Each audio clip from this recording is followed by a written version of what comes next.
അസ്സലാമു അലൈക്കും വറഹ്മത്തുള്ളാഹി വബറകാതുഹു. ബഹുമാനപ്പെട്ട സുഹൃത്തുക്കളെ, എനിക്ക് പറയാനുള്ളത് നമ്മുടെ നാട്ടിൽ കൂടുതലായിട്ട് ഇപ്പം കാണാൻ സാധിക്കുന്നത് നമ്മളെ ഉമ്മത്തികളിൽ ഭിന്നിപ്പാണ്. ഇതിനു വേണ്ടി മുൻകൈ എടുക്കണം, പണ്ഡിതന്മാർ മുൻകൈ എടുക്കണം. എന്താണ് അവസ്ഥ?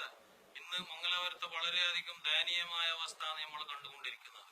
ഖബർ പൊളിക്കാതെ എന്ത് കഥയത് ഇസ്ലാമിന്റെ അകത്ത്, നമ്മളെ ഈ ദീനിന്റെ അകത്ത് നടന്നുകൊണ്ടിരിക്കുന്നത്. ഇതിനായിട്ട് ആരും ഒരു മുൻകൈ എടുക്കുന്നില്ല. എന്താണ് കാരണം? ഒരു ഉമ്മത്തികൾ തമ്മിൽ ഇങ്ങനെ അടിച്ചിട്ട് പല പ്രശ്നങ്ങളും ഉമ്മത്തികളെ മേലിൽ വരുന്നത് എന്തുകൊണ്ടാണ് ആരും മുൻകൈ എടുക്കാതെ കാരണം എന്തെന്ന് അറിയുന്നില്ല. ഇങ്ങനെ വിഭാഗീയത ചെയ്തിട്ട് ആർക്ക് ഇതിന്റെ ലാഭം കിട്ടുന്നത്? നിങ്ങളൊന്ന് ആലോചിച്ച് നോക്കിയാൽ ആർക്ക് ലാഭം കിട്ടുന്നതിന്റെ? AP, EK, Mujahid, Sunni, Tabligh. അപ്പൊ ഇതെല്ലാം ഏത് വിഭാഗം? എന്ത് വിഭാഗം? ഏടത്തേക്ക് പോകാനുള്ളത്? അപ്പൊ നിങ്ങൾ ഇങ്ങനെ തമ്മിൽ തല്ലി ചത്തവര് സ്വർഗം ആർക്കൂടെ ഉണ്ടാക്കിനപ്പോ? അപ്പൊ സ്വർഗം ആർക്ക് ഉണ്ടാക്കിനത്?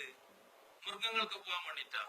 മനുഷ്യന്മാർക്ക് പോകാൻ? അള്ളാന്റെ ഇത്ര നല്ല പൊന്നു പോലത്തെ തീരെ നിങ്ങൾ വിളിക്കിട്ടായിട്ട് നിങ്ങൾ നബി സല്ലല്ലാഹു അലൈഹി വസല്ലം തങ്ങളെ സുന്നത്ത് പൂർണ്ണമായിട്ടും സുന്നത്ത് കാറ്റിൽ പറത്തിയിട്ട് നിങ്ങൾ തമ്മിൽ ഇങ്ങനെ അങ്ങോട്ടും ഇങ്ങോട്ടും AP, EK ഏടുന്ന് വന്നത്?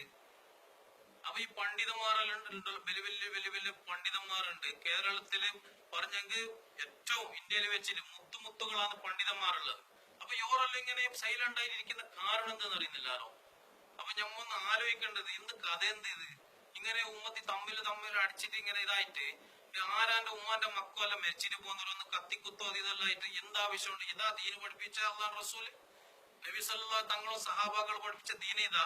പണ്ഡിതന്മാർ നിങ്ങളെല്ലാം നല്ല ഇൽമെല്ലാം പഠിച്ചിട്ട് വലിയ ദർജയിലുള്ള ആൾക്കാരാണ്. നിങ്ങൾക്ക് ജീവിതത്തിൽ എല്ലാം അറിയണം. എന്നിട്ട് ഉമ്മത്തികൾക്ക് പറഞ്ഞു കൊടുക്കേണ്ടത് നിങ്ങളെ കടമയാണ്. ഇല്ലെങ്കിൽ ഇൻഷാ അല്ലാഹു തആല നാളെ അല്ലാഹു തആല നിങ്ങളെ ആഖിറത്തിൽ ചോദ്യം ചെയ്യും. ഓന്റെ കോടതിയിൽ ആടന്ന് ഊരിട്ട് പോയാൽ ഏതൊന്നും കയ്യല. അത് വിചാരിക്കണം. പിന്നെ ഞമ്മോ ഒരു പണ്ഡിതൻ എന്ന് പറഞ്ഞിട്ട് ഞമ്മോ തലയിൽ കയറ്റി വെക്കലല്ല. അയാളെ ആ രീതിയിൽ ഞമ്മോ നീങ്ങണോ? ശരി തന്നെ, സുന്നത്തുപരമായ രീതിയിൽ ഞമ്മോ നീങ്ങണ ആൾ പറഞ്ഞു കൊടുക്കുക. പക്ഷെ അയാളും നല്ല ചെയ്യണാലോ. ഒരേ ഓർഫനേജ് തുറന്നിട്ടും ആളുടെ ഇതാക്കിയ കാര്യമില്ല. ഇങ്ങനത്തെ കാര്യങ്ങളിൽ ഇടപെടണം. ഏത് പണ്ഡിത, ഈക്കന്റെ ആയെങ്കിലും AP ആയെങ്കിലും മുജാഹിദ് ആയെങ്കിലും ഏത് തബ്ലീഗായാലും ഇങ്ങനത്തെ കാര്യങ്ങളിൽ ഇടപെട്ടിട്ട് ഉമ്മത്തിനെ ഒന്നിപ്പിക്കണം. അതാണ് ചെയ്യേണ്ടത്. അല്ലാണ്ട് തമ്മിലെടുപ്പിക്കലല്ല. അതിന് വലിയ പണ്ഡിതന്മാർ അതിന് മുൻകൈ എടുക്കണോ? എന്നിട്ട് ഒരു ഇത് വിളിക്കണോ? അതിന് സമ്മേളനം വിളിച്ചിട്ട് ആൾക്കാരെ ഉമ്മത്തികളെ കൂട്ടണോ? എന്നിട്ട് അവരെ കോത്ത് പിടിച്ച് സലാം ചെയ്യണോ? ഇപ്പോഴത്തെ ഒരു അവസ്ഥ കണ്ടില്ലേ നമ്മുടെ നാട്ടില്? സലാം പറയുന്നില്ല. സ്വന്തം കുടുംബക്കാർ, ഒരു മുജാഹിദ് സലാം പറയുന്നില്ല, തബ്ലീഗിന്റെ സലാം പറയുന്നില്ല, പിന്നെ മറ്റൊരു സുന്നിയുടെ സലാം പറയുന്നില്ല, ഓരോരുത്തന്റെ സപ്പിൽ നിൽക്കുന്നില്ല, ജമാഅത്തിന്റെ സപ്പിന്റെ ബാക്കിൽ നിൽക്കുന്നില്ല. മറ്റവന് മാനിസ്കാർ. ഏടുന്ന് വന്ന ഇതല്ലോന്ന്? എന്ത് കഥ ഇത്? ഏടുന്ന് വന്ന? നബി സല്ലല്ലാഹു അലൈഹി വസല്ലം ഇങ്ങനെ നിങ്ങൾക്ക് പഠിപ്പിച്ചത്? ഈ രീതിയിലാണ് നമുക്ക് നീങ്ങേണ്ടത് ദുനിയാവില്. അപ്പൊ ആഖിറത്തിലേക്ക് പോകേണ്ടവയാരും എല്ലാവരും കൂടെ തന്നെ അങ്ങോട്ടും ഇങ്ങോട്ടും കത്തിയും കുത്തിയും AP, EK ആയിട്ട് ഇങ്ങനെ ജീവിച്ചൊക്കെ മതിയാ ജീവിതകാലോളം. അപ്പൊ ഇതിന് അർത്ഥം വേണ്ട. എന്ത് കഥ എന്ത് ഇത്? AP ഉസ്താദിനോട് എനിക്ക് പ്രത്യേകിച്ച് പറയാനുള്ളത്, നിങ്ങളില്ലെങ്കിൽ ഭയങ്കര ബഹുമാനമുള്ള ഏറ്റവും നല്ല ഒരാളാണ്. എനിക്ക് ഭയങ്കര ബഹുമാനം നിങ്ങളുടെ അടുത്ത്. കാരണം ഇല്ലെങ്കിൽ അതിൽ വേറെ കഥയുണ്ട്.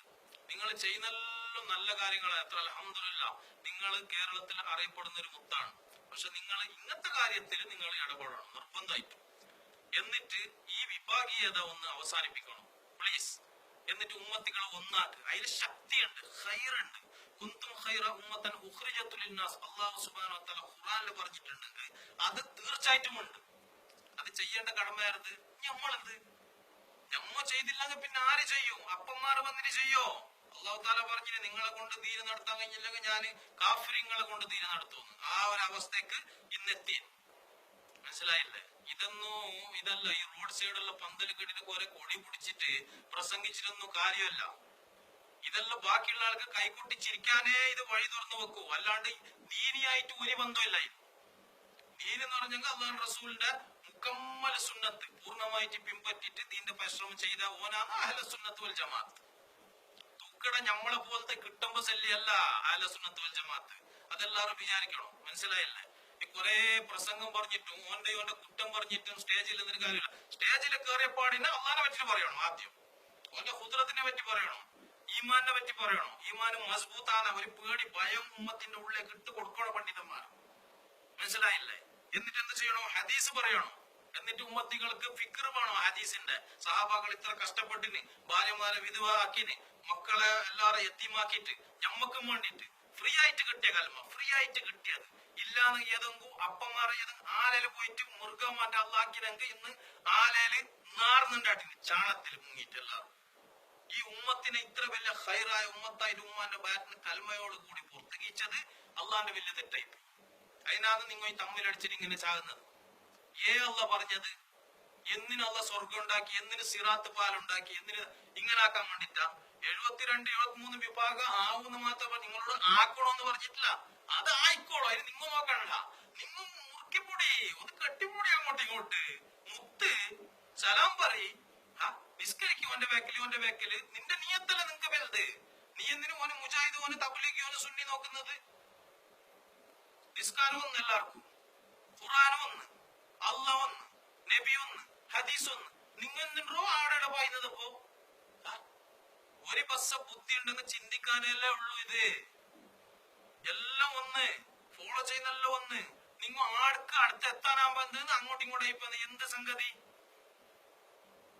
എപ്പോഴും ഓർമ്മ വെച്ചോ, ഇത് ആഖിറത്തിലേക്കൊന്നും വരല്ല. ഏത് രാഷ്ട്രീയക്കാരായാലും, ഇനി എത്ര വലിയ പ്രധാനമന്ത്രി ആയാലും, പ്രസിഡന്റ് ആയാലും, എത്ര വലിയ സൂഫി വര്യനായാലും, ഒറ്റക്ക് ഖബറിന്റെ ഉള്ളിൽ എപ്പോഴും ഓർമ്മ വെച്ചോ, ഒറ്റക്ക് ഒരു കുഞ്ഞു പേരല്ല ആടെ അള്ളാഹ്ക്ക് ജവാബ് കൊടുത്തോളണം. അത്ര തന്നെ.